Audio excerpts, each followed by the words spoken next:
Vi genfortæller Romeo med kroppen. Who's from India? Yes, Kasper, he's Romeo. I'm Romeo. And Miko, he is Paris. And Mark, he is the monk, the funky monk. And no, I'm the YouTuber. Jeg er Jule. Stop, guys. Jeg er Jule. And either you are the nurse, and I am Julie. Yet.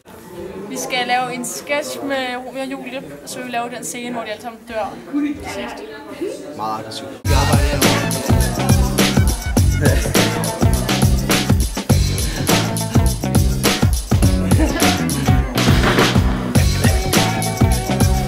Vi har besluttet os for, at William han skal spille Romeo. Og det er det.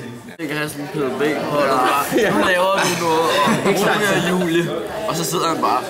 Og så er der bare en, der så skriver lynhurtigt ned. Nå, skal være.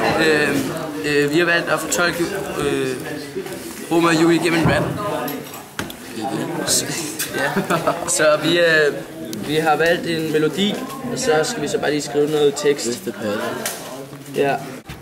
Ja. Nej. Der har vi faktisk. Peter han har skrevet... Kom her. Hvad? Er det så nu, hvis det er lidt højt? Skal vi se What's Alive og Just in Heaven? Romeo Cry 24/7. Hey, god idé.